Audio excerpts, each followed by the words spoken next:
Kita mulai. Bismillahirrahmanirrahim.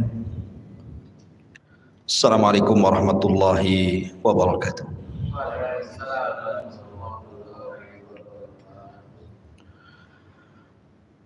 Alhamdulillah.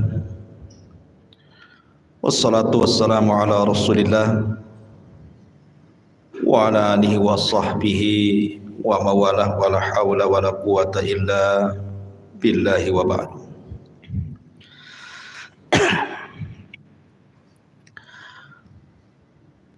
Hadirin dan hadirat yang dimuliakan Allah Subhanahu wa taala.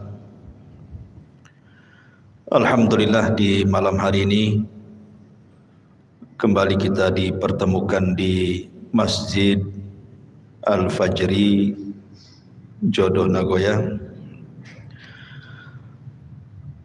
Salat dan salam kita hadiahkan kepada Rasul kita Nabi besar Muhammad sallallahu alaihi wa ala alihi wasallam. Pembahasan di malam hari ini biasa kita mengkaji sirah. Mungkin malam ini kita akan mengkaji tema lain biar tidak bosan. Tema ini cukup menegangkan karena bicara tentang perkara gaib. Saya beri judul kondisi manusia saat dibangkitkan oleh Allah pada hari kiamat. Ma'asyiral muslimin yang dimuliakan Allah Subhanahu wa taala. Kita tahu bahwa salah satu yang wajib diimani adalah beriman dengan adanya hari akhir. Dan hari akhir itu ada arkannya, ada rukun-rukunnya. Dan rukun-rukun hari akhir itu terdapat 5 perkara yang harus diyakini. Yang pertama, kematian. Wajib diimani karena kita pasti mati. Yang kedua, alam barzah. Harus diyakini. Kemudian yang ketiga, alam mahsyar. Bahwa kita akan dibangkitkan oleh Allah Subhanahu wa taala dan dikumpulkan. Kemudian yang keempat, hisab, balasan. Dan yang terakhir adalah al-jaza, kesudahan daripada manusia. Apakah dia layak masuk surga ataukah tidak layak masuk surga. Itulah gambaran beriman dengan hari akhir. Ma'asyiral muslimin yang dimuliakan Allah Subhanahu wa taala. Kita tahu bahwa ketika diutusnya Nabi sallallahu alaihi wasallam menjadi nabi dan rasul, disitulah mulai Israfil meletakkan ujung trompetnya dan siap meniup, menunggu izin dari Allah Subhanahu wa taala. Kenapa Israfil baru meletakkan moncong sangkakalanya saat diutusnya Nabi sallallahu alaihi wasallam? Karena Nabi kita adalah akhirul anbiya, akhir dari seluruh para nabi. Dan kita adalah akhir al-umam, akhir dari seluruh umat. Artinya tidak ada nabi setelah Nabi Muhammad sallallahu alaihi wasallam dan tidak ada umat setelah umat Rasul sallallahu alaihi wasallam. Setelahnya kiamat. Makanya Nabi sallallahu alaihi wasallam ketika suatu hari tidak nyenyak tidur, tidak enak makan, merenung, sahabat heran dan bertanya. Maka Nabi sallallahu alaihi wasallam menjawab, bagaimana mungkin aku bisa nikmat hidup, nikmat tidur, nikmat makan, nikmat minum dan begitu seterusnya, faqad iltaqama sahibul qarni qarnan. Sementara malaikat Israfil, pemilik sangkakala itu, siap meniupkan trompetnya. Kapan diizinkan Allah, maka dia akan tiupkan itu. Tetapi keadilan Allah Subhanahu wa ta'ala, setiap perkara itu ada muqaddimahnya. Allah Subhanahu wa ta'ala tidak langsung mengkiamatkan alam semesta ini, tapi ada muqaddimahnya yang disebut dengan alamat kiamat kubra. Ada alamat-alamat kiamat besar. Tentu sebelumnya ada alamat-alamat kiamat kecil. Tapi mendekati kiamat ini yang muncul tanda-tanda alamat besar, dan itu jumlahnya 10 tanda. Kalau terjadi 10 tanda ini, maka habislah alam semesta. Secara ringkas, yang pertama munculnya Dajjal. Kemudian yang kedua, turunnya Isa ibn Maryam. Kemudian yang ketiga, munculnya Ya'juj wa Ma'juj. Ini 3 alamat pertama. Kemudian 3 alamat pertengahan, munculnya dukhan. Maksudnya dukhan itu asap yang tebal, yang sangat hitam pekat yang ada di langit. Kemudian setelahnya munculnya matahari dari arah barat. Kemudian setelahnya munculnya binatang dari perut bumi yang disebut dengan dabatun minal ar. Binatang melata bisa bicara, yang menstempel mukmin dan kafir. Ini 3 alamat pertengahan. Maka alamat yang terakhir 3 gempa. Gempa dari arah barat, gempa dari arah timur, dan gempa di Jazirah Arab, dan ditutup dengan api yang menggiring manusia dari Aden Yaman, dikumpulkan di Syam. Disitulah kiamat dibangkitkan. Inilah 10 tanda kiamat besar. Orang-orang yang beriman tidak akan merasakan tentang adanya kiamat besar, karena orang-orang yang beriman itu sebelum Israfil meniupkan sangkakalanya sudah diwafatkan oleh Allah Subhanahu wa ta'ala dengan cara dikirim angin yang sangat-sangat dingin, kemudian menerpa setiap ketiak orang yang beriman walaupun punya iman sebiji dzarah, maka akan wafat dengan angin itu. Sehingga tidak ada yang hidup kala itu kecuali orang yang paling jahat, yang paling buruk, yang paling kafir, yang paling syirik kepada Allah Subhanahu wa ta'ala. Nabi SAW bersabda, la taqumus sa'ah illa ala syiraril khalqi. Tidak akan tegak hari kiamat kecuali tegak kepada manusia yang paling buruk yang ada di permukaan bumi. Ma'asyiral muslimin yang dimuliakan Allah Subhanahu wa ta'ala, ketika Allah Subhanahu wa ta'ala izinkan Israfil untuk meniupkan sangkakalanya, maka apa yang terjadi? Al-qari'atu mal qari'ah. Wa ma adraka mal qari'ah? Yauma yakunun nasu kal farashil mabthus. Al-qari'ah itu adalah suara yang keluar dari trompet moncong sangkakala yang ditiup Israfil. Itulah al-qari'ah, diambil dari al-qara, suara yang bisa memecahkan gendang-gendang manusia, dan suara yang bisa mewafatkan semua manusia yang hidup kali itu. Maka sekali tiupan, dan itu menunjukkan kemurkaan Allah Subhanahu wa ta'ala, karena tidaklah mungkin Allah menghancur-hancurkan alam semesta kecuali karena kemurkaannya. Maka kiamat itu karena kemurkaan Allah Subhanahu wa ta'ala. Maka disitulah kita lihat dalam ayat-ayat Al-Quran di mana wa idzan nujumun tasyarat, bintang dijatuh-jatuhkan, wa idzal biharu fujirat, kemudian lautan ditumpah-tumpahkan airnya, kemudian wa idza zulzilatil ardu zilzalaha, kemudian bumi digempa-gempakan.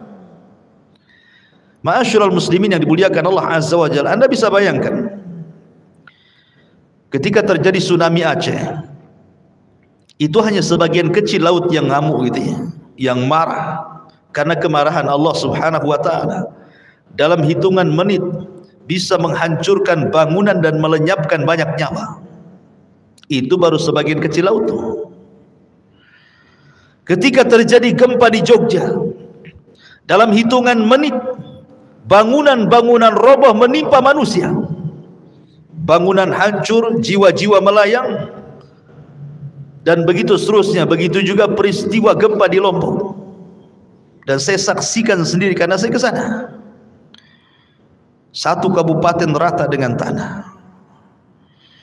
Ma'asyiral muslimin yang dimuliakan Allah Azza wa Jalla, ini bagian kecil dari bumi.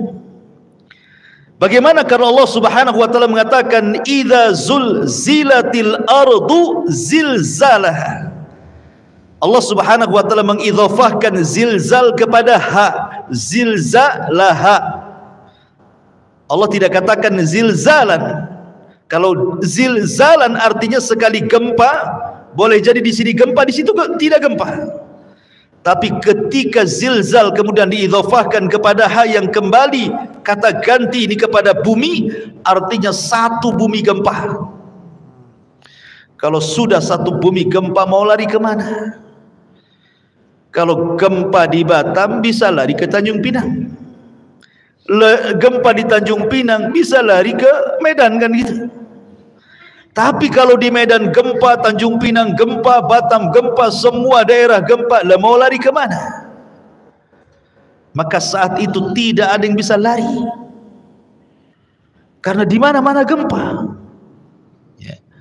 Ma'asyiral muslimin yang muliakan Allah Subhanahu wa taala, sampai pada waktunya Allah Subhanahu wa taala mewafatkan semua manusia, semua jin, bahkan semua malaikat. Bahkan malaikat maut Allah wafatkan juga. Ketika malaikat maut ditanya, man baki, siapa yang tersisa dari malaikat yang hidup? Kata malaikat maut, tidak ada kecuali abdukal fakir, hambamu yang fakir ini. Maka Allah mengatakan, maut, mati kamu. Sampai malaikat pencabut nyawa pun mati. Ketika itulah Allah Subhanahu wa taala menggulung langit dan mengepal bumi. Dan Allah Subhanahu wa taala berfirman, limanil mulkul yaum, limanil mulkul yaum. Kalian tahu sekarang siapa yang berkuasa? Kalian tahu sekarang siapa yang berkuasa? Tidak ada yang jawab, karena tidak ada yang hidup masalahnya. Tidak manusia, tidak jin, tidak malaikat. Makanya Allah Subhanahu wa taala menjawab sendiri, lillahil wahidil qahar. Kekuasaan itu hanya milik zat yang satu, dialah zat yang maha perkasa lagi kuat, Allah Subhanahu wa taala. Ma'asyiral muslimin yang dimuliakan Allah Subhanahu wa taala, Abi Hurairah radhiyallahu an pernah ditanya tentang jarak tiupan sangkakala pertama dengan sangkakala kedua itu berapa waktunya. Maka Abu Hurairah radhiyallahu an mengatakan arbaun, 40. Sahabat bertanya, apakah 40 tahun wahai Abu Hurairah? Fa abaitu, aku enggan menjawabnya. Apakah 40 bulan? Fa abaitu, aku enggan menjawabnya. Apakah 40 minggu? Fa abaitu, aku pun enggan menjawabnya. Apakah 40 hari? Fa abaitu, aku pun enggan menjawabnya. Pokoknya di angka 40. Bisa 40 hari, bisa 40 minggu, bisa 40 bulan, bisa 40 tahun, wallahu a'lam. Tetapi disitulah Allah Subhanahu wa taala menghancurkan alam semesta sehancur-hancurnya. Ketika Allah Subhanahu wa taala menghancurkan sampai bumi yang kita pijak ini Allah hancurkan, Allah berfirman, yauma tubaddalul ardu ghairal ardi. Ketika Allah Subhanahu wa taala ganti bumi yang kita pijak dengan bumi yang lain. Maknanya, ada sebagian ahli tafsir mengatakan maksudnya mengganti bumi dengan bumi yang lain itu zatnya, artinya keseluruhan bumi. Allah hancurkan dulu, baru Allah hamparkan. Ada juga yang mengatakan sifatnya. Tapi yang jelas bahwa bumi yang kita pijak ini menurut pendapat yang kuat wallahu a'lam dalam bentuk bulat, nanti pada hari kiamat sudah tidak bulat lagi, tetapi Allah hamparkan sebagaimana Allah mengatakan wal ardu muddat wa alqat ma fiha wa takhallat. Dan ketika itu bumi dihamparkan dengan bentuk yang sangat putih bersih dan seolah-olah tidak pernah ada orang maksiat di atasnya. Ma'asyiral muslimin yang dimuliakan Allah Subhanahu wa taala, disinilah manusia akan dibangkitkan dengan tiupan sangkakala Israfil yang kedua. Ikhwan, ketika kiamat dibangkitkan, tidak ada satu jasad manusia kecuali Allah hancurkan. Bagaimana Allah Subhanahu wa taala bisa membangkitkan dari jasad yang dihancurkan? Ternyata Allah Subhanahu wa taala tidak menghancurkan semua jasad saat kiamat dibangkitkan. Bahkan dari Adam alaihi salatu wassalam yang dikubur lebih dulu dibandingkan kita dan seluruh anak keturunannya, yang jumlah mereka tidak ada yang tahu kecuali Allah. Berapalah jumlah yang hidup di permukaan bumi sekarang, ikhwan, dibandingkan orang yang ada di kuburan? Tentu lebih banyak mereka. Mungkin jasad mereka sudah dimakan tanah. Tetapi Allah Subhanahu wa taala dengan kuasanya, ada satu jasad manusia tidak dihancurkan Allah Subhanahu wa taala. Bagaimanapun caranya. Apa itu? Tulang ekor manusia. Tulang ekor manusia walaupun kecil itu tidak akan dihancurkan walaupun dikiamatkan bumi ini. Kenapa? Karena dari tulang ekor itulah kita dibangkitkan oleh Allah Subhanahu wa taala. Jasad boleh hancur tapi tulang ekor tidak hancur. Jasad boleh hancur tapi ruh tidak hancur. Ruh tetap Allah Subhanahu wa taala letakkan di mana? Kalau ruhnya orang-orang yang beriman Allah letakkan fil illiyin, di tempat yang paling mulia, yang paling tinggi. Tapi kalau ruhnya orang kafir diletakkan di tempat yang paling rendah, di dasar bumi yang paling rendah, yang paling dasar. Lah ketika tiupan sangkakala yang kedua, Allah Subhanahu wa taala berfirman, wa akhrajatil ardu athqalaha. Dan kami keluarkan beban-beban isi bumi ke permukaan. Wa alqat ma fiha wa takhallat. Dan kami lempar beban bumi dan semua ada di permukaan bumi. Tentu setelah bumi diganti dengan bumi yang baru. Ini jasad, belum ada ruh. Dan bagaimana Allah Subhanahu wa taala bisa membangkitkan dari tulang ekornya? Dalam hadis yang sahih, Allah Subhanahu wa taala mengirimkan hujan karena asal kehidupan itu dari air, dan kami jadikan air itu segala sesuatu bisa hidup, kan itu. Wa ja'alnal ma' kulla syai'in hayyin. Kami jadikan air itu segala sesuatu hidup. Maka Allah akan hujani itu bumi itu. Ketika setiap tulang ekor tersentuh dengan air hujan tersebut, maka semua terlempar ke permukaan. Kemudian Allah ciptakan kembali jasad yang sudah hancur itu. Di situlah Allah Subhanahu wa taala katakan, wa idzan nufusu zuwizat. Ketika Allah lesatkan setiap ruh-ruh yang diletakkan di illiyin kalau dia ruhnya mukmin, dan roh-roh yang ada di sijin kalau dia kafir munafik, dilesatkan semuanya. Subhanallah, tidak ada yang tertukar. Ruh masuk ke jasad-jasadnya yang pernah dia tempati di bumi, semua akan melesat di situ. Disitulah terjadi dalam akidah ahli sunnah wal jamaah sebagai yaumul ba'thi wan nusyur, hari kebangkitan, di mana manusia akan dibangkitkan di situ. Bagaimana kondisi mereka dibangkitkan? Allah Subhanahu wa taala menyamakan kebangkitan manusia di padang mahsyar itu dengan dua binatang. Pertama dengan laron, dan yang kedua dengan belalang. Adapun dengan laron, Allah Subhanahu wa taala berfirman, Al-qari'atu mal-qari'ah, wa ma adraka mal-qari'ah, yauma yakunu an-nasu kal farash. Farash itu artinya laron yang berhamburan. Tetapi dalam ayat yang lain Allah mengatakan kal jaradil muntashir, seperti belalang-belalang yang berterbangan. Satunya laron berhamburan, satunya belalang berterbangan. Apa bedanya? Menurut ulama akidah, adapun ketika Allah Subhanahu wa taala menyamakan hari kebangkitan itu manusia seperti laron, itulah permulaan kebangkitan. Di mana ketika manusia bangkit, ikhwan, manusia itu tidak tahu harus kemana, karena padang pasir itu la ma'lama fi, tidak ada tanda sama sekali. Karena tanah itu putih bersih, tidak ada tanda sama sekali. Ketika di dunia banyak tanda, ini desa, ini kecamatan, ini ibu kota, ini gang, ini jalan, ini lorong, dan begitu seterusnya. Ini kota, ini desa, ini hutan. Di dunia ada maklam, ada tanda. Tapi di akhirat tidak ada tanda. Masalahnya, Anda mau lari kemana? Mau cari rumah siapa?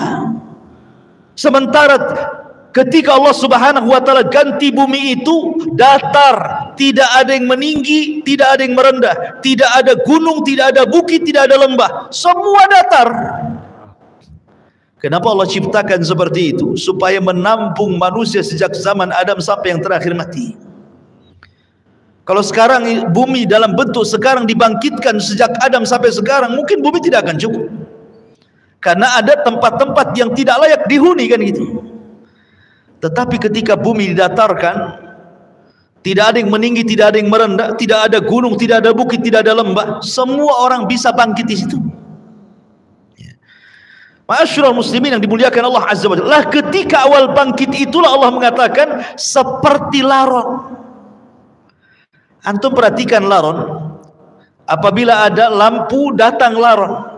Laron ini kalau terbang tidak ada aturan. Nabrak kawannya, tiba-tiba besoknya sudah sayapnya bertebaran di mana-mana, jatuh sana kemari, kan? Begitulah kondisi laron. Itulah awal kebangkitan. Manusia lari ke sana, lari ke sini, tidak tahu kemana harus dituju. Nabrak sana, nabrak sini. Baru setelah kemudian ada panggilan di satu titik, agar mereka mendekati kepada panggilan yang Allah Azza wa Jal perintahkan malaikat untuk memanggil, barulah mereka tertib mengarah ke satu titik. Itulah yang disebut dengan jaradil muntashir, seperti belalang. Karena belalang ini kalau terbang bersama koloninya, dia jelas kemana arahnya. Makanya Allah Subhanahu wa taala menyebutkan dengan dua binatang, belalang dan laron, baru ke satu titik. Ma'asyiral muslimin yang dimuliakan Allah Subhanahu wa taala, di sini ada peristiwa yang luar biasa. Saat terjadi kiamat, ikhwan, semua bintang dan galaksi dijatuhkan dan ditubruk-tubrukan, kecuali dua bintang yang tidak dijatuhkan. Pertama matahari dan bulan tidak dijatuhkan. Justru matahari yang tidak mungkin berjumpa dengan bulan. Karena ketika terbenamnya matahari muncul bulan, ketika bulan kemudian terbenam muncul matahari. Tidak mungkin bulan berjumpa dengan matahari. Tapi nanti pada hari kiamat Allah katakan wa jumi'asy syamsu wal qamar. Allah gabungkan matahari dan bulan jadi satu. Inilah makhluk yang Allah Subhanahu wa taala kemudian diletakkan di atas kita 1 mil pada hari kiamat. Sampai rawi hadis ragu-ragu tentang bahasa mil dalam hadis itu. Apakah mil itu maknanya jarak? Ya, ada meter, ada kilo, ada mil. Ataukah mil itu alat untuk bercelak yang hanya 1 jengkal di atas kepala? Wallahu alam, kata perawi hadis ini. Anggaplah 1 mil itu di atas kepala itu maksudnya mil jarak. Itu saja ikhwatu fiddin sudah luar biasa panasnya. Apalagi kalau di atas kepala. Padahal di dunia ini Allah Subhanahu wa taala sudah berikan keadilan kan. Di mana matahari diletakkan pada porosnya, disesuaikan dengan daya kehidupan manusia. Sehingga manusia tidak terlalu kedinginan, tidak terlalu kepanasan. Allah letakkan persis di porosnya. Kalau seandainya matahari yang di porosnya ini mendekat sedikit ke bumi, terbakar bumi. Kalau seandainya matahari di porosnya menjauh dari bumi, bekulah bumi. Makanya Allah letakkan itu supaya tidak beku dan tidak terbakar, pas di tempatnya. Tetapi Allah Subhanahu wa taala pada hari kiamat Allah kumpulkan matahari dan bulan. Walaupun kesudahannya matahari dan bulan ini kemana? Dimasukkan ke dalam jahanam. Sampai sahabat bertanya, Rasul, apa dosa matahari? Kenapa dimasukkan ke dalam jahanam? Maka Rasul mengatakan, dimasukkan matahari dan bulan bukan berarti dua makhluk ini berdosa, tidak. Tetapi ingin membuktikan bahwa keduanya bukan Tuhan. Biar para penyembah bintang di bumi, para penyembah matahari dan bulan tahu bahwa matahari dan bulan itu bukan Tuhan. Makanya dipendamkan ke neraka. Sehingga ahlun nar melihat matahari yang dipendamkan ke neraka, rupanya keduanya bukan Tuhan. Ya, memang bukan Tuhan. Makanya Allah mengatakan, la tasjudu lisyamsi wala lil qamari wasjudu lillahi alladhi khalaqahunna in kuntum iyyahu ta'budun. Jangan sujud kepada matahari dan bulan, tapi sujudlah kepada yang menciptakan keduanya kalau kalian betul-betul beribadah kepada Allah Azza wa Jalla. Ma'asyiral muslimin yang dimuliakan Allah Subhanahu wa taala. Bagaimana manusia saat dibangkitkan? Nabi sallallahu alaihi wasallam bersabda, yuhsyarun nas yaumal qiyamah khufatan uratan ghurlan buhman. Aisyah radhiyallahu anha menceritakan, nanti pada hari kiamat manusia akan dikumpulkan khufatan, tanpa beralas kaki. Anda bisa bayangkan saat matahari di siang hari kemudian memanasi aspal yang ada di jalan-jalan. Coba Anda jalan tanpa alas kaki, rasakan panasnya. Atau di gurun pasir gitu ya. Bagaimana orang bisa berjalan di dunia saja tanpa alas kaki, bagaimana pula di akhirat matahari didekatkan? Begitu panasnya kaki ini ketika mijak bumi itu kan. Kemudian kata Rasul sallallahu alaihi wasallam, khufatan uratan, tanpa ada baju lengket di badan. Tidak pakai baju, tidak pakai celana. Tidak ada yang menyelimuti badannya, satu helai kain pun tidak ada di badannya. Bayangkan matahari dekat tuh. Kita saja ya kan itu ya, apabila telanjang di tengah matahari terik siang-siang itu panasnya luar biasa. Ini telanjang bulat. Kemudian kata Nabi sallallahu alaihi wasallam, khufatan uratan ghurlan, kembali tidak dikhitan. Waktu kita dikhitan, kita dibuang kulit, kemaluan, kemudian entah berantah kulit itu. Tapi Allah akan kembalikan lagi ke setiap jasad manusia. Untuk apa? Lidiqqatil hisab, kata para ulama, supaya hisabnya betul-betul komplit. Sampai kepada masalah kulit kemaluan pun harus nempel, supaya betul-betul dihisab ya. Kemudian yang terakhir kata Rasul, ghurlan, tanpa bawa harta di badan. Artinya tidak bawa harta di badan itu ya tidak bawa apa-apa ya. Kalau di bumi ini antum pamannya safar bawa dompet gitu kan masih tenang lah tuh ya. Tetapi jangan lagi dompet, jangan lagi kartu ATM, pakaian pun tidak, celana pun tidak, celana dalam pun tidak. Gini. Lalu apa yang dibanggakan pada hari kiamat, ikhwan? Itu menunjukkan bahwa Allahu aghniya wa nahnul fuqara. Allah itulah zat yang kaya, kita ini fakir ya. Karena nggak ada bawa apa-apa yang mau dibanggakan pada hari kiamat.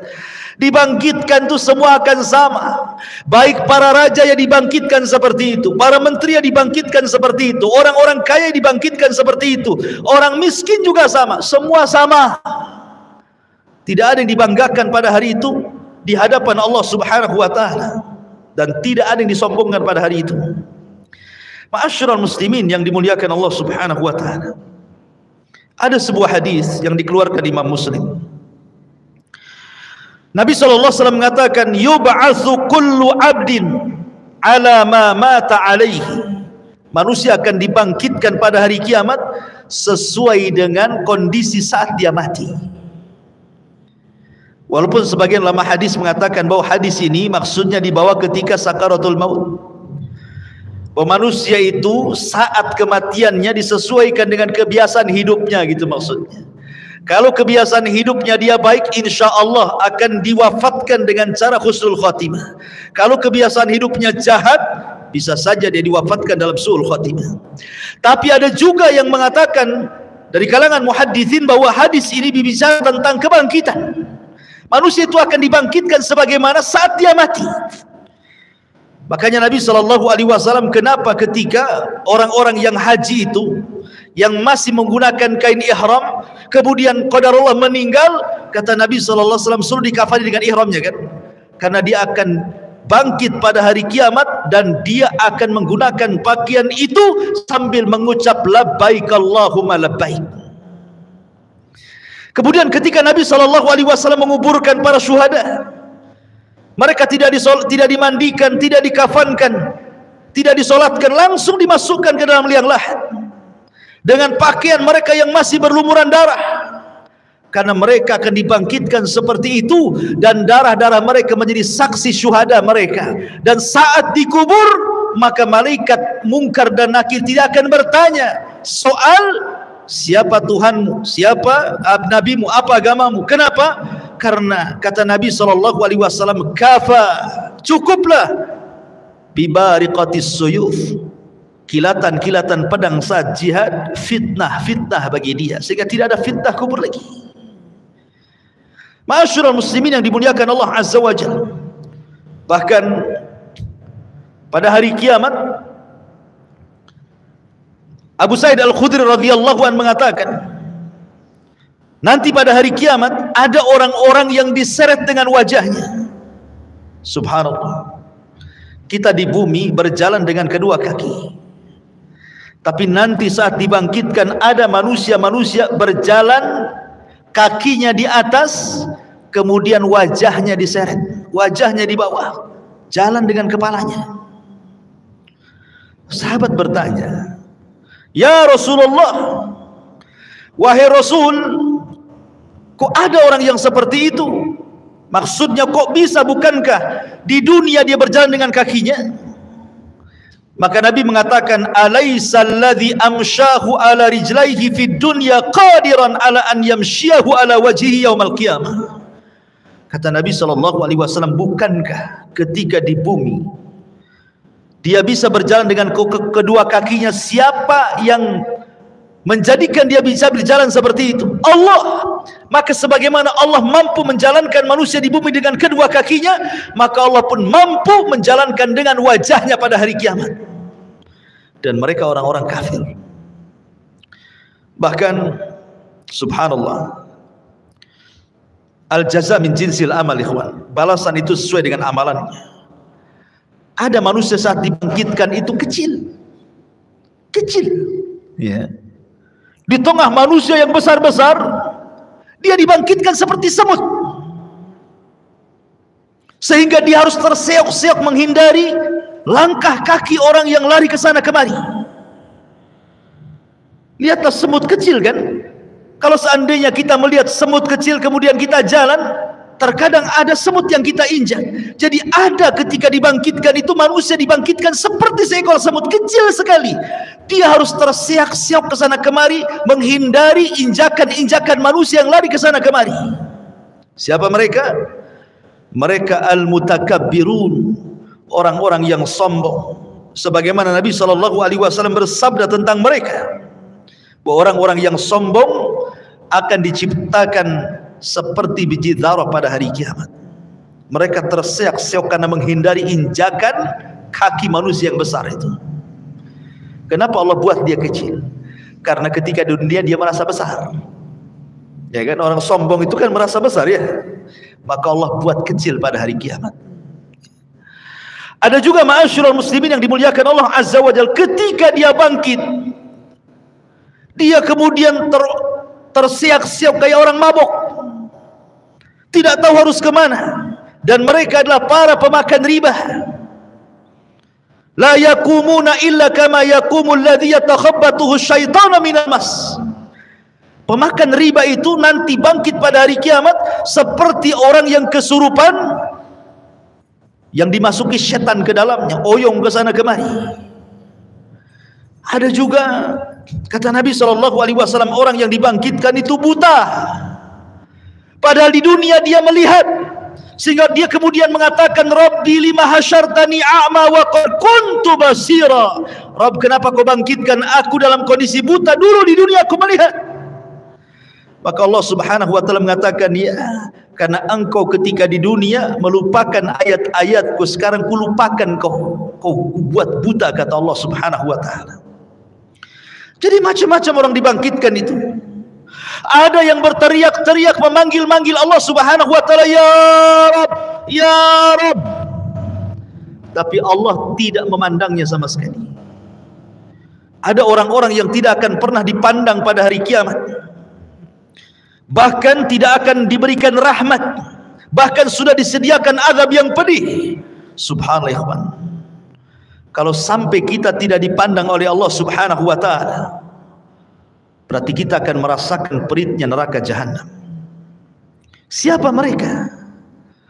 Kata Nabi SAW, salasatun la yukallimuhumullahu yaumal qiyamah wa la yuzakkihim wa la yanzuru ilaihim wa lahum adzabun alim. 3 orang tidak akan diajak bicara pada hari kiamat, tidak akan disucikan, tidak akan dilihat, bahkan azab sudah menunggu mereka. Pertama, syekhun zani, sudah tua tapi suka berzina, menunjukkan akhlaknya buruk. Kemudian yang kedua, malikun kadzab, raja pendusta, penguasa para pendusta, mendustakan rakyatnya. Wa'ilun mustakbir, sudah miskin sombong pula dia. Kemudian juga Rasul mengatakan, salasatun la yukallimuhumullahu yaumal qiyamah. Ada juga orang-orang yang tidak akan diajak bicara oleh Allah Subhanahu wa taala, tidak akan disucikan, tidak akan dilihat. Bagi mereka azab yang pedih. Al-musbil, orang yang melembrehkan pakaiannya di bawah mata kaki. Al-mannan, orang yang suka mengadu domba ke sana kemari. Al-munfik sil'atahu bil halifil kadib, seorang pedagang untuk melariskan dagangannya berdusta dengan sumpah kepada Allah Azza wa Jalla. Mereka tidak akan diajak bicara, mereka tidak akan dilihat oleh Allah Subhanahu wa taala. Termasuk juga rajulun ata rajulan au imra'atun fi duburi, atau seseorang laki-laki yang melakukan homoseksual, tidak akan diajak bicara, tidak akan disucikan, tidak akan dilihat oleh Allah. Atau seorang laki-laki yang berhubungan lewat dubur istrinya, tidak akan diajak bicara, tidak akan disucikan, bahkan tidak akan dilihat oleh Allah Subhanahu wa taala. Termasuk juga imra'atun la tashkuru li zawjiha, istri yang tidak pernah bersyukur kepada suaminya. Istri yang tidak pernah bersyukur kepada suaminya. Apabila suaminya mendatangkan banyak kebaikan, hanya satu kesalahan, dia bisa mengatakan engkau tidak pernah berbuat baik. Bersyukur kepada suaminya. La yanzurullah ila imra'atin la tashkuru li zawjiha. Allah tidak akan melihat kepada seorang wanita yang tidak pernah syukur kepada suaminya. Jadi ada orang-orang yang tidak akan dilihat Allah. Dia panggil-panggil ya Rabb, ya Rabb. Allah tidak peduli dengan orang itu. Bahaya ikhwan, kalau sampai tidak dilihat oleh Allah Subhanahu wa taala. Lah ketika itu ma'asyiral muslimin, maka Allah Subhanahu wa taala mulai pisah-pisahkan manusia itu. Awalnya kan berkumpul tuh, jadi satu. Sejak zaman Adam sampai yang terakhir mati terkena trompet sangkakala Israfil. Dibangkitkan semuanya. Di situ masih kumpul para nabi, para syuhada, para siddiqin, para salihin, orang awamnya, dari mulai zaman Adam sampai yang terakhir masih satu di padang mahsyar itu. Baru Allah pisah-pisahkan di situ. Apa kata Allah Subhanahu wa taala? Kata Allah Subhanahu wa taala, "Hei, siapa yang di antara kalian ketika di dunia menjadi para pemimpin yang adil, keluar kalian. Kemari,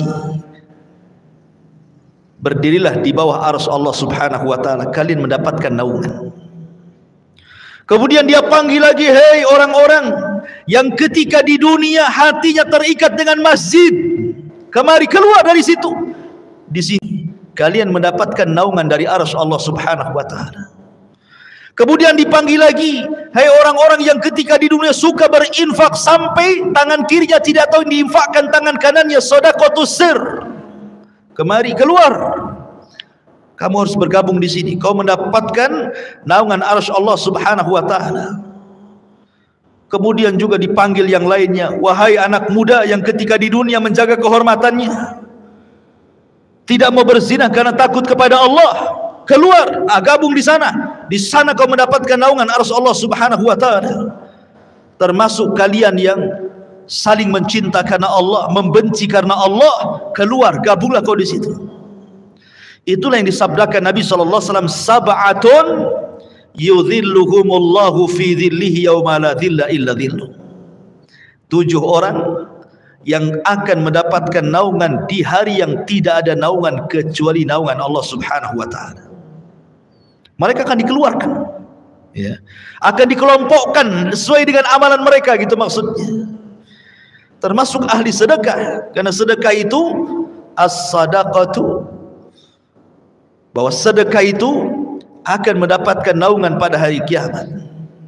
Ma'asyiral muslimin yang dimuliakan Allah Subhanahu wa taala, lalu berapa waktu mereka harus tinggal di padang mahsyar itu?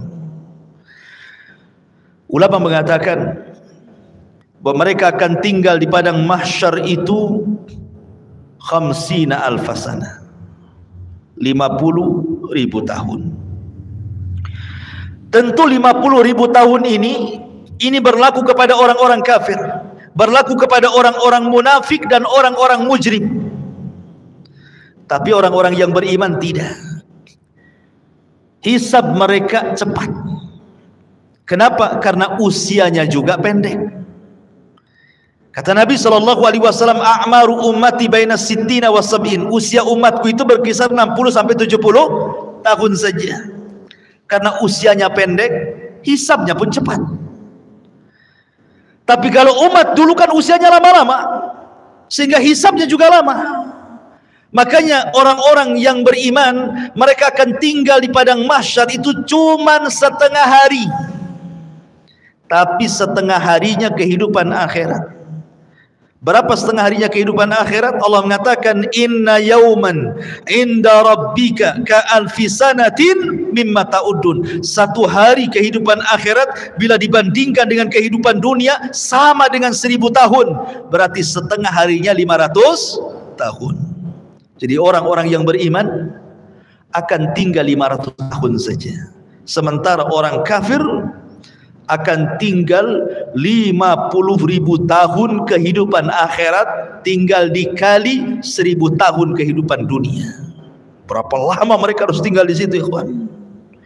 Begitulah Allah Subhanahu wa taala hendak mengadili mereka seadil-adilnya. Ma'asyiral muslimin yang dimuliakan Allah Azza wa Jalla. Jadi manusia itu dibangkitkan dengan berbagai macam gaya. Makanya Allah mengatakan ashtatan liyurau a'malakum. Ashtat, ya. Ashtat itu artinya bangkitnya macam-macam. Ya, tadi ada yang buta, ada yang oleng gitu ya. Ada yang kepalanya di atas, kepalanya di bawah, kakinya di atas gitu ya. Ada yang kemudian pincang jalannya, macam-macam orang itu dibangkitkan. Kemudian habis itu dikelompok-kelompokkan, ahli sedekah dengan ahli sedekah, ahli Quran dengan ahli Quran, ahli solat dengan ahli solat, dan begitu seterusnya. Ma'asyiral muslimin yang dimuliakan Allah Azza wa Jalla, disinilah banyak peristiwa. Banyak peristiwa yang akan dilalui. Apa saja peristiwa setelah kematian itu? Kalau boleh saya singkat, nanti saya bentangkan sedikit. Yang pertama sudah saya jelaskan, kebangkitan. Yang kedua, hasyar, pengumpulan manusia di padang mahsyar. Kemudian yang ketiga, al-haud, telaga. Manusia akan minum dari telaga. Kemudian yang keempat, syafa'atul uzma. Orang meminta syafaat kepada para nabi. Kemudian yang kelima, dimulai hisab. Kemudian yang keenam, barulah kemudian diterbangkan catatan. Baru ada yang mengambil dengan tangan kanan, tangan kiri dan di belakang punggungnya. Kemudian yang nomor 7, barulah ada mizan, timbangan. Kemudian yang nomor 8, barulah kemudian jahanam didatangkan, kemudian jembatan diletakkan di bawah jahanam. Di atas jahanam, bawahnya jahanam, itulah titian siratal mustaqim. Jisrun mamdudun fawqa jahannam. Sebuah titian, bawahnya jahanam. Kemudian manusia akan lewat di titian itu.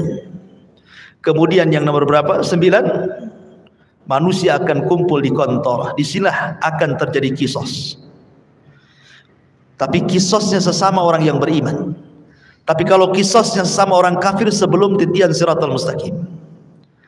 Baru setelah di kontor, barulah mereka akan berjubel di pintu-pintu surga.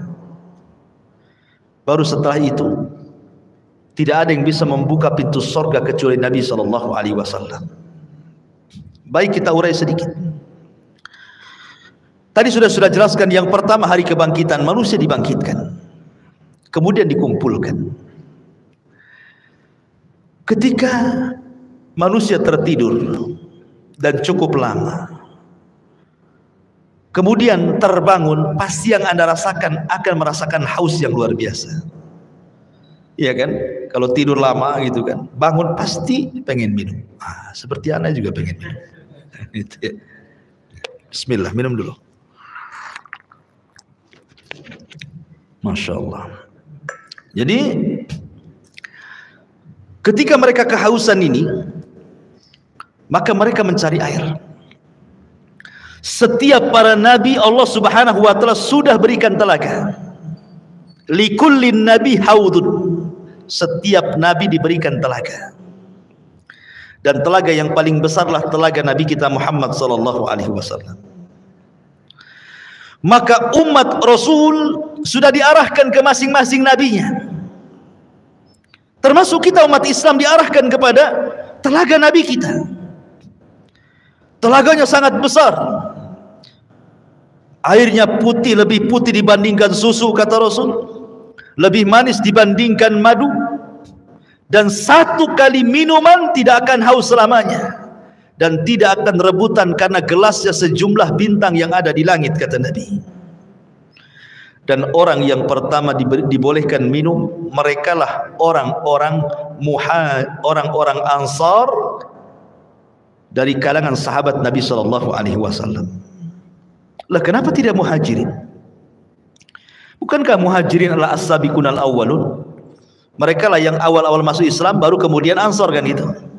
Kenapa di akhirat orang yang pertama minum orang Ansar dulu, baru Muhajirin? Terbalik? Ya.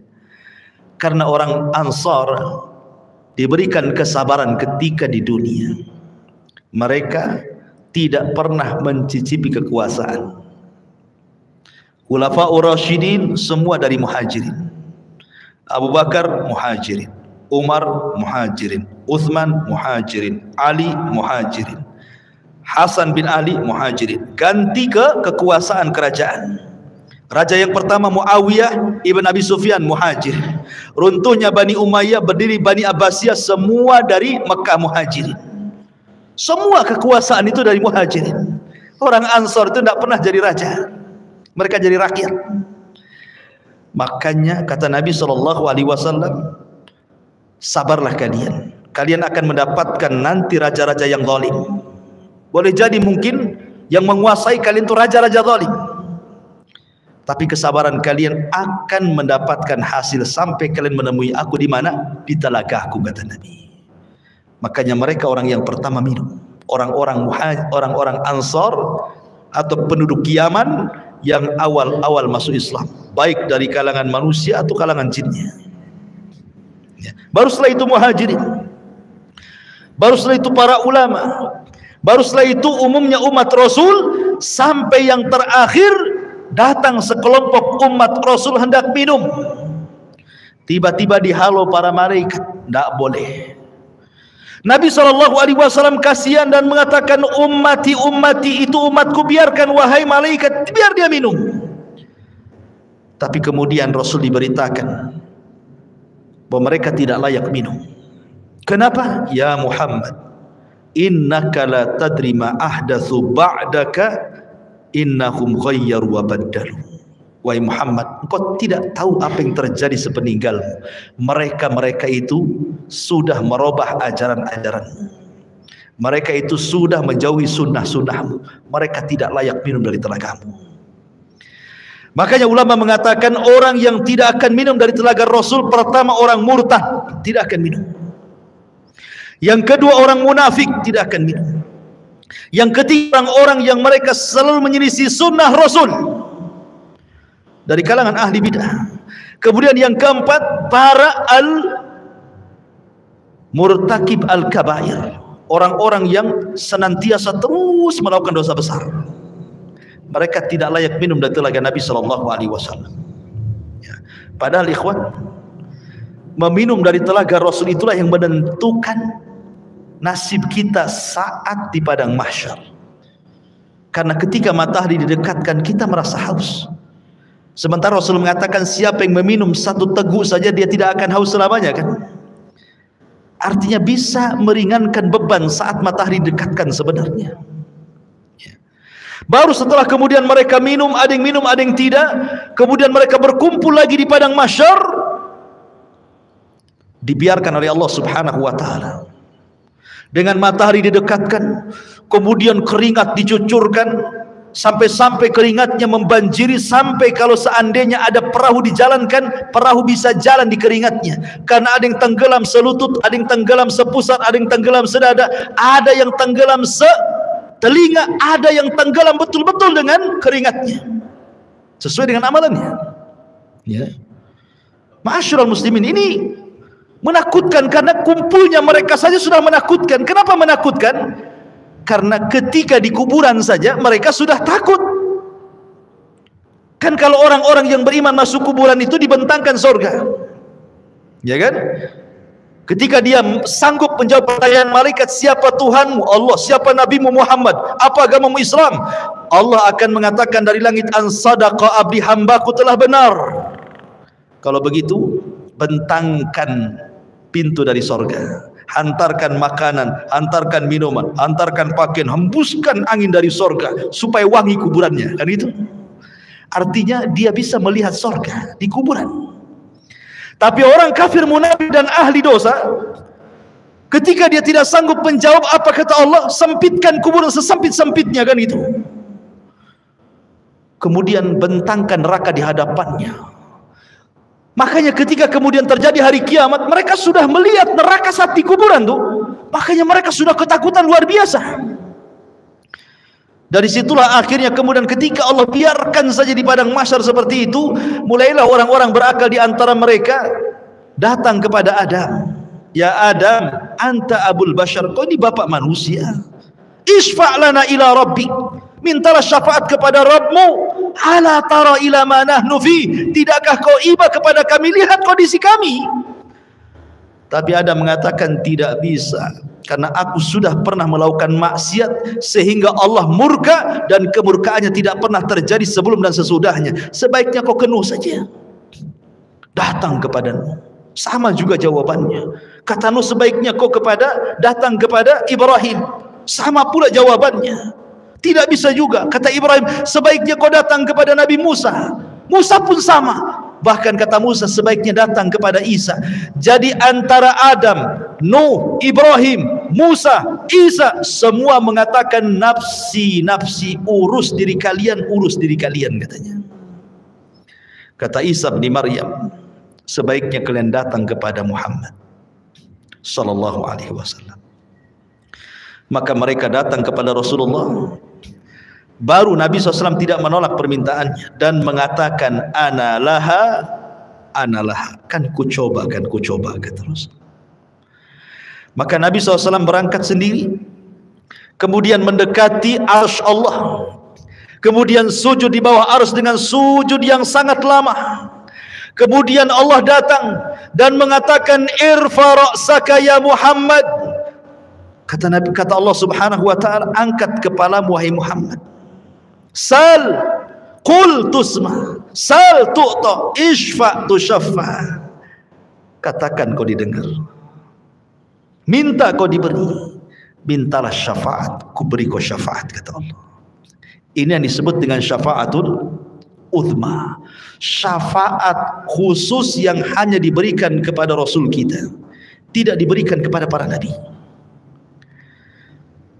Dan orang yang paling bahagia dengan syafaat Rasul, kata Abu Hurairah radhiyallahu an, dalam hadis Abu Hurairah, Nabi sallallahu alaihi wasallam bersabda, as'adun nas bi syafaati man qala la ilaha illallah. Orang yang paling bahagia dengan syafaatku, kata Rasul, adalah orang yang mengucapkan kalimat la ilaha illallah. Tentu bukan hanya lisan, artinya orang yang menegakkan tauhid, tidak melakukan kesyirikan. Yang sekarang lagi merebak para perdukunan itu syirik-syirik semua tuh. Ya, jangan percaya kepada mereka. Kalau harus percaya kepada dukun, percayalah ke dukun urut, kan ini. Jelas-jelas ngurut dia kan. Nggak ada mantranya yang ngurut, ya. Dukun bayi, ya kan. Kalau dukun santet nggak usah percaya. Dukun ramal apalagi, ya. Jadi ma'asyiral muslimin yang dimuliakan Allah Azza wa Jalla, setelah syafaat, apa yang terjadi? Setelah syafaat, ardul a'mal. Allah akan memperlihatkan amalan kita, ikhwan. Liyurau a'malahum. Allah akan perlihatkan amalan kita. Makanya ada hadis yang mengatakan, nanti pada hari kiamat akan didatangkan manusia membawa pahala sebesar Bukit Tihamah. Coba bayangkan, Bukit Tihamah itu besar. Ya, lebih besar daripada Uhud, cuman lebih kecil daripada Uhud. Cuman kata Nabi, nanti pada hari kiamat ada orang bawa pahala sebesar Bukit Tihamah. Diperlihatkan amalannya besar sekali. Tiba-tiba kemudian amalan itu dihilangkan. Gara-gara apa? Karena orang itu suka bermaksiat sendirian. Dia bermaksiat sendirian.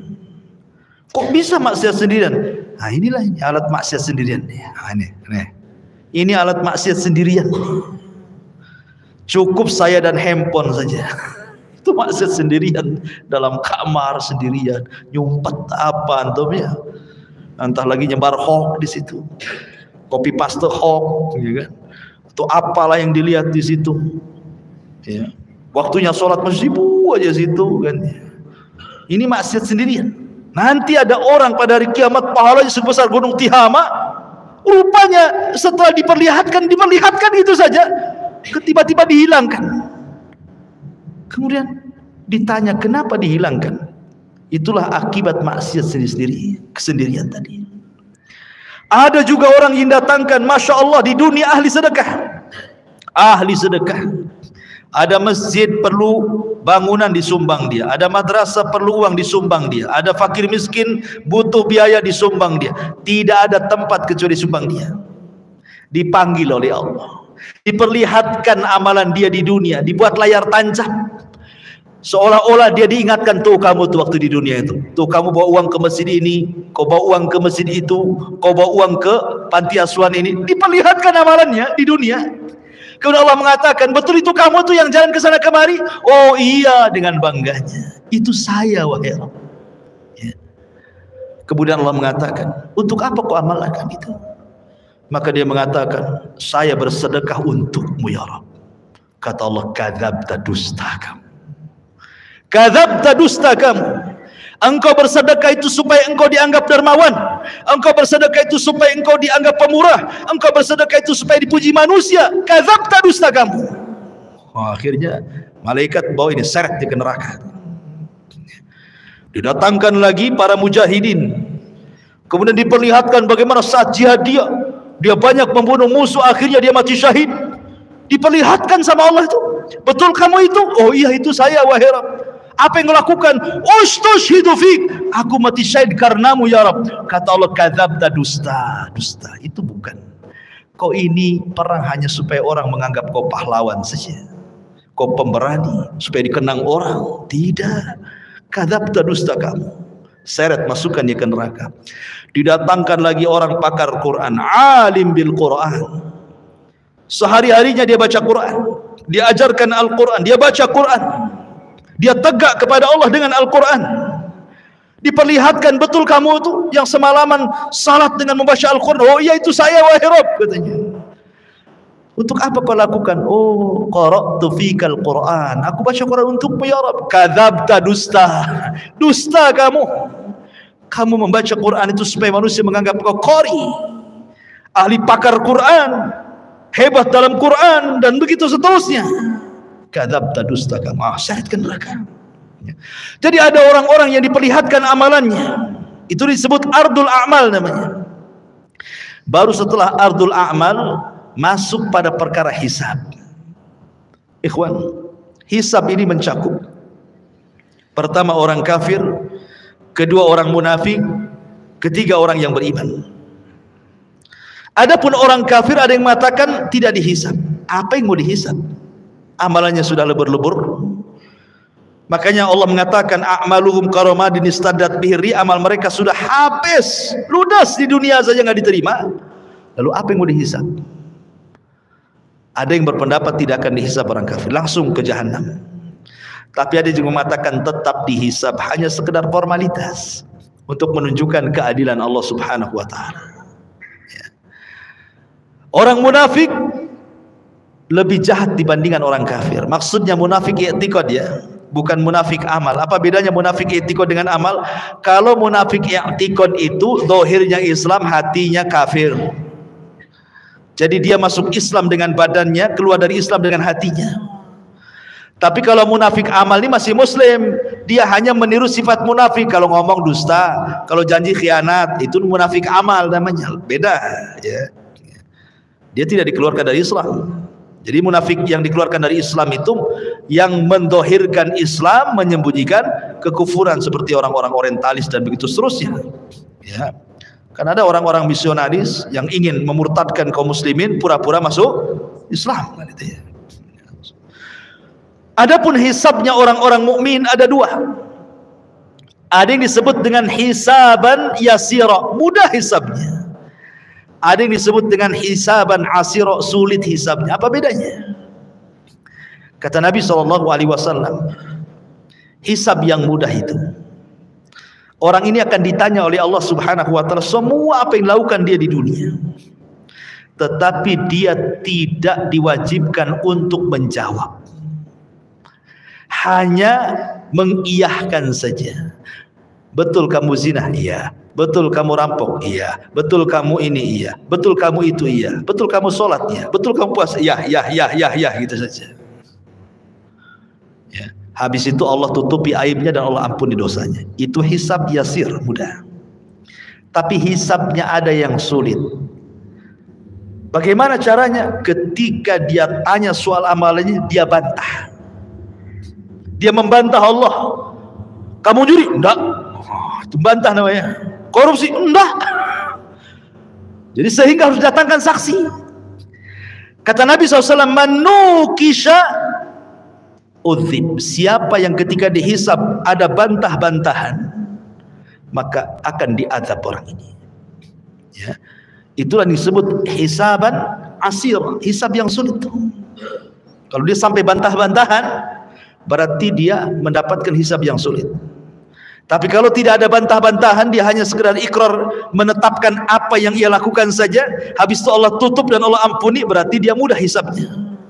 Ya. Itulah yang disebut dengan hisab mudah dan hisab sulit. Lah, setelah kemudian manusia dihisab, baru terjadi tatayurus suhuf. Suhuf diterbangkan. Disuruh kita mengambil catatan kita masing-masing. Orang-orang yang beriman dengan bangganya dia ngambil dengan tangan kanannya. Kemudian dia mengatakan kepada manusia, "Iqra kitabak," lihat bukuku, baca katanya. Dia sudah tahu isinya apa. Tetapi orang-orang kafir, dia ambil dengan tangan kirinya dan dia mengatakan, "Duhai, kiranya aku tidak pernah punya catatan seperti ini." Datang orang munafik, diambil lagi dari belakang punggung dengan tangan kirinya lagi. Ya. Baru setelah itu terjadi mizan, timbangan. Apa yang ditimbang? Badannya, amalannya, dan catatan yang dibawanya. Faman thaqulat mawazinu fahuwa fi isyatir radiyah. Kalau berat timbangan kebaikannya, dia akan mendapatkan kehidupan yang diridhoi oleh Allah. Faman khaffat mawazinu fa ummuhu hawiyah wa ma adraka ma hiya narun hamiyah. Tapi yang kemudian khaffat, ringan kebaikannya, berat pula keburukannya, maka dia masuk ke neraka hawiyah. Ya. Ma'asyiral muslimin yang dimuliakan Allah Subhanahu wa taala. Baru setelah proses mizan, timbangan, baru kemudian Allah Subhanahu wa taala akan datangkan apa? Jahannam. Allah mengatakan waji'a bi jahannam. Pada hari itu akan didatangkan neraka jahannam. Waji'a bi jahannam yauma idzin yatadzakkarul insan. Ketika jahannam dihadirkan, barulah ingat manusia, kenapalah di dunia saya seperti ini, seperti itu. Kemudian malaikat akan datang bersaf-saf, wal malaku saffan saffa. Disitulah Allah Subhanahu wa taala akan datang dan akan mengajak bicara satu persatu hamba-hambanya. Ada yang diajak bicara, ada yang tidak diajak bicara, sebagaimana sudah saya jelaskan tadi. Ya. Baru setelah itu titian dibentangkan, jisrun mamdudun fawqa jahannam. Jadi akan diletakkan semacam jisr. Jisr itu jembatan. Ya. Yang Nabi SAW katakan tentang masalah jembatan ini, kalau boleh saya ringkas, jembatan ini amat sangat licin. Jembatan ini menggelincirkan. Jembatan ini memiliki besi pengait yang sangat besar. Jembatan ini mudah terpeleset karena bukan lurus tetapi berbelok-belok dan bergerak. Jembatan ini lebih halus dibandingkan rambut, lebih tajam dibandingkan pedang. Ya, jembatan ini akan membelah telapak kaki manusia, sehingga tidak semua orang selamat dari titian ini. Lah ketika jembatan ini dibentangkan, kemudian Allah mengatakan wasiqal ladzina kafaru ila jahannama zumara. Allah langsung masukkan orang kafir, tidak pernah masuk titian orang kafir itu, langsung dimasukkan ke dalam jahannam. Sehingga yang tersisa cuma dua, mukmin dan kafir. Lalu Allah berikan cahaya untuk modal melewati titian itu. Ada yang seperti kilat atau di ujung saja. Ada yang seperti kuda balap atau di ujung saja. Ada yang seperti pelari kencang atau di ujung saja. Ada yang jalan, ada yang merangkak, ada yang jatuh bangun, begitu seterusnya. Karena ada kalalib di situ, ada kait mengait, ya, yang ujungnya seperti duri dan akan menghantam siapa saja. Kemudian kalau sudah terlempar dari jisr itu, dari titian itu, maka akan sampai di dasar jahannam itu setelah 70 tahun. Karena Rasul yang mengatakan, ketika ada suara dor gitu kan, Rasul mengatakan di hadapan para sahabat, tahu enggak kamu suara apa itu? Sahabat enggak tahu. Itulah batu yang dilempar dari atas titian setelah 70 tahun baru sampai sekarang dasarnya katanya. Nauzubillah. Ya. Ma'asyiral muslimin yang dimuliakan Allah Azza wa Jalla. Baru setelah kemudian mereka bisa menyeberangi titian, ada yang berhasil, ada yang tidak. Sampai di sini lelahnya? Tidak, masih lelah lagi. Ada namanya kontor. Kontor itu tempat kisos. Ingat, kontor itu hanya bagi orang yang beriman saja. Tapi kalau kisosnya antar orang kafir atau orang mukmin mendolimi orang kafir atau orang kafir mendolimi orang yang beriman, itu sebelum titian. Karena orang kafir tidak mungkin naik ke titian. Jadi kalau ada orang Islam mendolimi orang kafir, terjadi kisos di sini. Kalau ada orang kafir mendolimi orang kafir, terjadi kisos di sini. Termasuk juga binatang akan dikisos. Sampai Rasul mengatakan, binatang yang bertanduk dengan binatang yang tidak bertanduk, yang ketika di dunia ditanduk-tanduk sama binatang yang bertanduk, akan didatangkan tuh, dicabut tanduknya, kemudian diletakkan ke yang tidak bertanduk. Allah mengatakan, tanduklah dia sebanyak dia menanduk kamu di dunia. Disaksikan oleh manusia itu kisos kepada binatang itu, semua akan dikisos. Ya. Yang buaya makan kambing gitu ya, kemudian harimau makan kancil, semua akan terjadi kisos. Tapi selesai kisos, selesai hisab, apa kata Allah? Kuni turaba, jadilah kalian tanah. Maka binatang-binatang itu semua jadi tanah. Orang-orang kafir menyaksikannya, tiba-tiba mereka mengatakan, ya laitani kuntu turaba, duhai kiranya aku jadi tanah seperti binatang itu, kata. Mungkin tidak, mustahil. Ya. Lah ini kalau kisosnya di sebelum titian ini bagi orang-orang kafir, sementara kisosnya orang-orang yang beriman setelah titian. Inilah yang dikenal dalam hadis Nabi SAW sebagai hadis muflis namanya. Hadis orang bangkrut.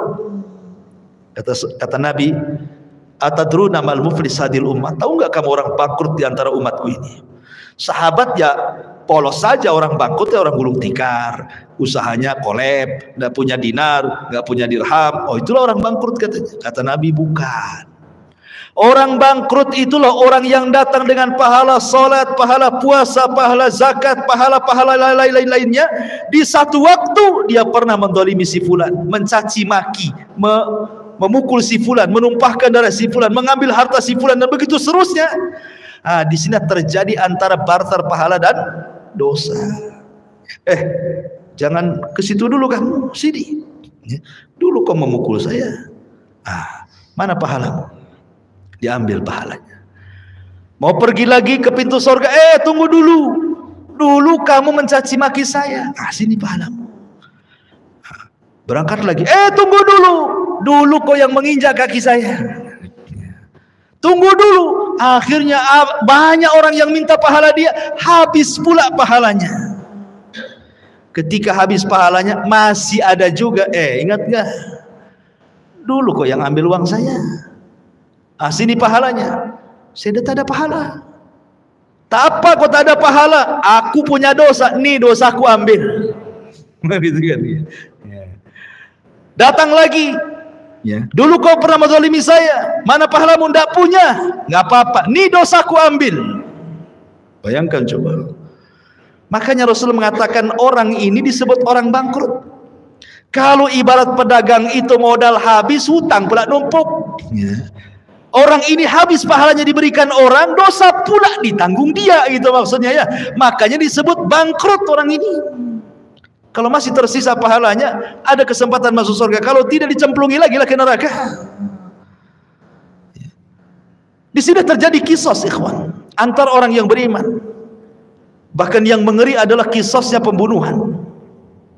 Karena awal yang pertama dihisab oleh Allah itu, kalau hak manusia adalah masalah darah. Dan itu ketika proses hisab itu, yang pertama kali hak manusia adalah darah. Tapi kalau hak Allah, salat. Yang pertama dihisab kalau hak Allah adalah salat. Tapi kalau hak hamba, masalah darah. Kata Abdullah ibn Abbas radhiyallahu anhu, orang-orang yang dibunuh itu akan membawa kepala, tangan kirinya diambil kepalanya. Jadi dia berjalan tanpa kepala. Walaupun ketika di dunia dibunuhnya bukan dipenggal kepalanya, mungkin diracun, mungkin dicekik, mungkin diapa gitu ya, mati.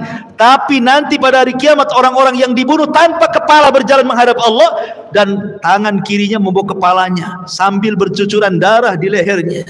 Kemudian tangan kanannya membawa pembunuhnya dihadapkan kepada Allah. Kemudian dia mengatakan, ya Rabb, sal hadza lima qatalani. Ya Rabb, tanya orang ini, kenapa dia sampai membunuh? Tanya, ya. Karena pembunuhan itu kan sebagaimana sabda Rasul nanti di akhir zaman, al-qatil la yadri fi ma qatal wal maqtul la yadri fi ma qutil. Orang yang membunuh bingung kenapa dia bisa membunuh, orang yang dibunuh lebih bingung lagi kenapa saya bisa dibunuh. Karena dalam Islam itu aturan bunuh membunuh sudah ada, qisas. Atau dia berzina dan sudah menikah, atau karena dia murtad, dijelaskan begitu ya. Tapi gara-gara rebutan parkir bunuh-bunuhan, gara-gara waris bunuh-bunuhan, gara-gara masalah sedikit utang piutang bunuh-bunuhan, ini akan terjadi qisas. Dan qisas ini akan diulang. Walaupun di dunia qisas ini berlaku, tetap akan diulang. Karena yang namanya qisas itu belum memuaskan sebuah keadilan, walaupun sesuai dengan syariat Islam. Apalagi tidak sesuai dengan syariat Islam. Yang sesuai dengan syariat Islam saja tidak memenuhi keadilan. Contoh, si A membunuh si B, yang satu preman, yang si B ini orang soleh. Si B ini dia penopang keluarganya, yang satu ini preman. Dibunuhlah orang baik ini, kemudian datang ke mahkamah Islam, diponis qisas, dibunuh premannya, akhirnya sama-sama mati kan. Tapi bagi keluarga belum ada keadilan. Ini yang mati orang baik ya, ketika dia sudah meninggal akhirnya terputuslah nafkah ke keluarganya. Ini yang preman dibunuh lagi, yang keluarganya aja nggak suka dia preman, biarkannya dia mati kan. Jadi belum memenuhi keadilan kan hati kita ini. Maka di akhirat diulang lagi supaya memenuhi keadilan. Makanya ketika masuk surga, kata Ibnu Utsaimin rahimahullahu taala, wa naza'na ma fi sudurihim min ghillin ikhwana, tidak ada lagi dendam, tidak ada lagi marah ya, tidak ada lagi dendam kesumat, betul-betul dihilangkan dalam hatinya. Karena sudah ada kisah 2 kali kan, ingin menghilangkan dendam kesumatnya. Ketika masuk surga semua jadi satu hati ya. Jadi terjadi kisah tuh. Kembali ke kontora. Setelah kontora itulah adalah pintu-pintu surga. Disitulah manusia berjubel di pintu-pintu surga. Kata Rasul, sayati alaikum zaman kadidu minaz ziham, akan datang waktunya manusia berdesak-desakan di pintu surga. Tidak ada yang bisa membuka pintu surga. Sampai pun Adam tidak bisa membuka pintu surga, kecuali Nabi kita Muhammad SAW. Ana awal man aftatihu babal jannah, saya orang yang pertama kali membuka pintu surga. Ketika Rasul buka pintu surga, tiba-tiba ada wanita mau mendahului masuk ke dalam surga ya. Ada perempuan lari mau mendahului Nabi masuk surga. Kata Rasul, tunggu dulu, siapa kamu? Maka wanita dia mengatakan, saya wanita yang merawat banyak anak yatim ya. Dari sini kata para, lihat bagaimana para pengkafil yatim berdua sama masuk ke dalam surga. Itulah yang dinamakan ana wa kafilul yatim fil jannati kahataini. Aku dan para perawat anak yatim itu seperti ini di surga, kata Nabi. Ya kan? Tetapi yang jelas bahwa di sini Rasul yang pertama kali masuk surga ya bukan wanita ini. Cuma dia mau bersama Nabi, mau mendahului Nabi, cuma di stop kan gitu ya. Bagaimanapun yang pertama membuka pintu surga Rasul, yang pertama masuk ke dalam surga pun Nabi sallallahu alaihi wasallam. Adapun kehidupan di surga tentu kehidupan yang luar biasa, karena bagaimanapun Rasul yang mengatakan a'dadtu li ibadis salihin ma la ainun ra'at wa la udhunun sami'at wa la khatara ala qalbi bashar, gitu ya. Aku siapkan di surga itu kenikmatan yang tidak pernah dilihat mata, didengar telinga, terlintas pun tidak. Subhanallah ya. Ma'asyiral muslimin yang dimuliakan Allah Subhanahu wa taala. Surga itu bertingkat-tingkat. Ada sebuah hadis ketika menjelaskan tentang keutamaan qari'ul Quran, para penghafal Quran atau para penggemar membaca Quran. Kata Nabi SAW, ini di surga nih, Iqra wartaq warattil kama kunta turattil fid dunya fa inna manzilataka inda akhiri ayatin taqra'uha. Kata Rasul menjelaskan nanti di surga Allah akan memerintahkan para penghafal Quran atau orang-orang yang gemar membaca Quran, bacalah. Subhanallah, Quran ini bukan hanya dibaca di dunia, di surga pun dibaca ya. Bacalah, naiklah Karena nanti ahli sorga itu akan diberikan rop-rop sayap di belakangnya untuk naik ke tingkatan-tingkatan di atas. Naiklah, terbanglah, ya. Dan pelankan bacaanmu, tartilkan bacaanmu. Sebagaimana kau di dunia mentartilkan bacaan Quran, di sorga pun kau tartilkan. Nanti akhir kedudukanmu di sorga sesuai dengan akhir ayat yang kau baca di dunia, kata Nabi. Kata Ibnu Taimiyah, Syekhul Islam Ibnu Taimiyah, ketika memberikan catatan kepada hadis ini, bahwa tingkatan di sorga itu sejumlah ayat dalam Al-Quran. Berapa ayat dalam Al-Quran itu? 6.500 kurang lebih. Itu jumlah ayat dalam Quran itu 6.500 kurang lebih. Artinya tingkatan di sorga itu ya segitulah jumlahnya, 6.500 kurang lebih.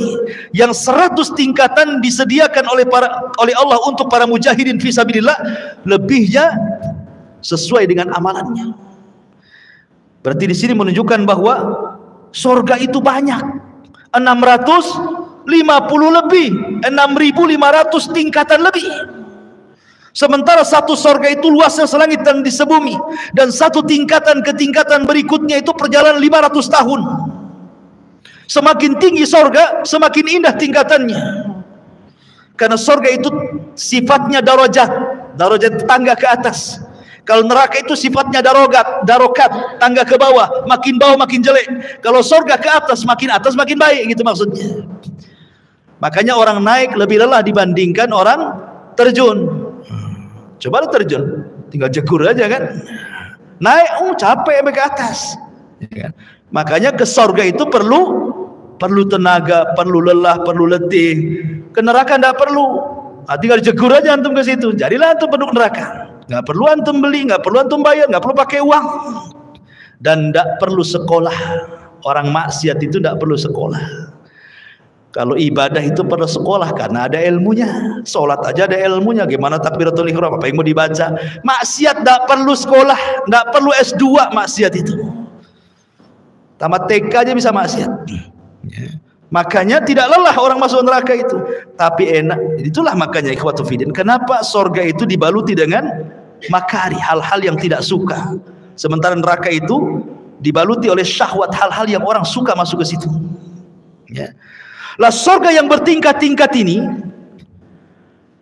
Allah Subhanahu wa ta'ala berikan kepada siapa? Orang-orang yang masuk ke dalam sorga sesuai dengan tingkatannya.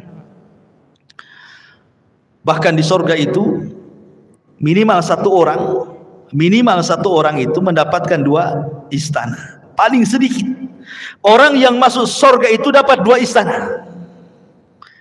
Dapat 2 istana. Kalau seandainya di dunia antum dapat 2 rumah di Sukajadi yang paling dalam, yang paling mewah itu, wah udah senang sekali. Tapi sayang rumah di Sukajadi nggak seberapa dibandingkan rumah di sorga. Cuman karena nggak kelihatan, makanya malas untuk bangun rumah di sorga. Maunya di dunia saja karena nampak gitu ya. Lah jadi paling sedikit orang masuk sorga itu, setiap orang mukmin masuk sorga minimalnya 2 istana Allah berikan. Kenapa?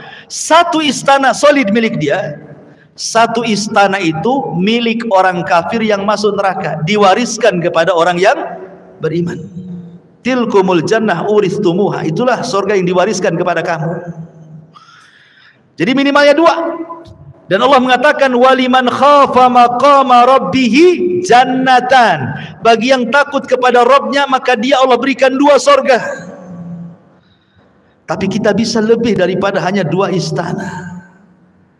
Bahkan setiap hari antum bisa menambah istana itu dengan mudah. Kata Rasul, barang siapa yang membaca Qul huwallahu ahad, Allahus samad, lam yalid walam yulad walam yakul lahu kufuwan ahad 10 kali dalam sehari semalam, banallahu lahu baitan fil jannah. Allah akan bangunkan antum istana di sorga tanpa modal. Cukup baca Qul hu 10 kali. Modal? Tidak. Modal ngomong saja. Kalau antum bangun rumah, sak jelek-jelekan kos-kosan, keluar uang pondasi, uang bata, uang batu, uang semen, uang spandek, uang keramik, macam-macam. Cukup kulhu 10 kali jadi itu istana di sorga. Tapi baca kulhu aja malas, ya kan? Karena nggak nampak masalahnya. Coba kalau seandainya saya kasih rumah antum, nggak usah di Sukajadi, di Ban Kampung 1. Tapi kulhunya jangan 10, 5.000. Oh, langsung pada daftar tuh biasanya. Siap Ustaz, 5.000 kulhu, baca kulhu. Yang penting dapat rumah saya. Itu di dunia ya kan. 5.000 kulhu dia baca loh. Ini tidak perlu 5.000 kulhu, 10 saja dapat loh di sorga. Tidak mau baca juga. La haula wala quwwata illa billah. Jadi itulah memang namanya keimanan kepada yang gaib itu memang perlu keyakinan. Makanya kenapa dalam awal surah Al-Baqarah itu ciri orang yang bertakwa itu pertama kali beriman dengan gaib. Ya, yang gaib itu harus diimani. Sebab kalau tidak beriman yang gaib ya tadi akhirnya nggak yakin dengan sorga. Bukti nggak yakin dengan sorga, Allah pilih amalan-amalan yang bisa membangunkan insan di sorga, nggak juga orang tertarik. Ada bangun masjid nih. Ya. Kan bangun istan di sorga tidak harus satu masjid dia bangun. Satu sak semen pun jadi itu antum bangun rumah di sorga. Satu keping keramik pun jadi. Satu lonjor besi pun jadi. Nggak juga nyumbang. Oke ini modal Ustaz, saya tidak ada duit. Ya tadi yang nggak modal ya kulhu itu 10 kali. Tak ada modal itu. Itu aja masih susah baca kulhu. Atau yang nggak modal lagi. Ya, solat duha 12 rakaat kata Rasulullah, banallahu qasran fil jannah. Siapa yang solat duha 12 rakaat Allah bangunkan istana di sorga. Enggak juga antum solat duha. Ya. Lalu apa lagi? Ya. Ma'asyiral muslimin yang dimuliakan Allah, banyak amalan-amalan enggak modal. Itulah karena kurang yakinnya kita dengan perkara gaib itu. Tapi kalau soal perdukunan yang gaib-gaib yakin tuh. Datang dia. Tolong cek tangan saya, nasib saya ini gimana masa depan nih, usaha saya lancar atau enggak nih. Yakin dengan gaib yang satu ini. Ya. Ma'asyiral muslimin yang dimuliakan Allah Azza wa Jalla. Jadi surga yang bertingkat-tingkat itu, maka tingkatan tinggi semakin baik semakin baik. Dan ingat surga itu bukan hanya sekedar istana. Ya, di situ juga ada view-nya, ada sungainya, ada tamannya, ada roof-roofnya, bahkan ada kamar terbuat dari kaca, bayangkan. Terbuat dari kaca, ghuraf namanya. Kamar itu persis terbuat dari kaca. Yura dhahiruha batinuha. Orang dalam melihat keluar, orang luar melihat ke dalam. Ya bahasa kita rumah kaca lah. Kan sekarang kan lihatlah rumah-rumah minimalis itu kan cantik tuh kalau dikasih kaca itu kan. Di mana tuh ghuraf itu? Di atas. Kalau kita ini di dunia bangun satu bangunan di atas harus ada tiang dari bawah nopang tuh. Di sorga tak ada. Tak ada tiang ya gitu saja kamar. Ustaz gimana saya kesananya katanya. Antum pikir antum di sorga kayak apa? Terbang antum ke sana. Ya. Karena semua binatang di sorga itu, jangankan kita, binatang di sorga semua terbang. Makanya bahasa Quran itu lahmi tair. Tair itu artinya burung. Ya, daging burung gitu ya. Jadi semua binatang itu kata para ulama terbang di sorga itu. Tidak ada binatang melata kayak di bumi itu berjalan di, tidak ada, semua terbang. Antum aja terbang. Ya. Ma'asyiral muslimin yang dimuliakan Allah, intinya bahwa kalau cerita tentang sorga nggak ada habisnya. Kita akan terhayal ke sana. Kalau cerita neraka sudahlah Ustaz sekali aja lah. Takut katanya. Intinya bahwa inilah manusia saat kebangkitan. Mudah-mudahan ada manfaatnya. Insyaallah kita lanjutkan dan kesempatan. Subhanakallah bihamdika asyhadu an la ilaha illa anta astaghfiruka wa atubu ilaik. Allahu ta'ala alam. Assalamualaikum warahmatullahi wabarakatuh.